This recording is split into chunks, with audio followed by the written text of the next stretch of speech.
Kryedemokrati Sali Berisha paralajmëroi sot se kandidati Arkend Balla në Durrës, që mori 5.000 vota më shumë se kryeministri Edi Rama, do të jetë ministri i ri i brendshëm. Komentet Berisha i bëri përmes një deklarate për mediat, ku i cilësoi zgjedhjet e 11 majit si një farsë elektorale. Sipas tij, ky emër është vendosur nga mafia që i dha mandatin e 4 Edi Ramës. Berisha gjithashtu thot se në zgjedhjet parlamentare të 11 majit ka pasur ndërhyrje të madhe të grupeve kriminale, të cilat sipas tij kanë diktuar votën e qytetarëve. Kandidati i kartelit Troplini, karteli më i fuqishëm i kokainës në Ballkan, edhe ndër më të fuqishmit në Europë, i cili është i vetmi kartel me port në dispozicion, është karteli që kontrollonte në çdo metër katror portin e Durrësit. Është karteli që bënte çdo emërim dhe anullonte çdo shkarkim në këtë port, duke filluar nga pozicioni i fshesarit te Vincieri, drejtori dhe me radhë. Është karteli që kontrollon me 10 bizneset paprekura nga Altin Dumani. Është karteli që një vit më parë do gjendej me 3 milionë euro dhe që nuk ndodhi asgjë.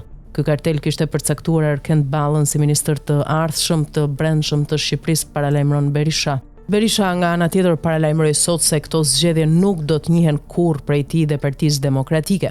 Unë edhe një herë deklaroj se këto zgjedhje kurrë nuk do njihen dhe se ata të cilët përpiqen të shesin shqiptarëve krimin si sukses elektoral nuk bëjnë gjë tjetër vetëm se rreshtojnë veten me kartelet, me Edi Ramën dhe me gjithë autorët e farsës më të shëmtuar elektorale të majit 2025, deklaron ndër të tjera Berisha.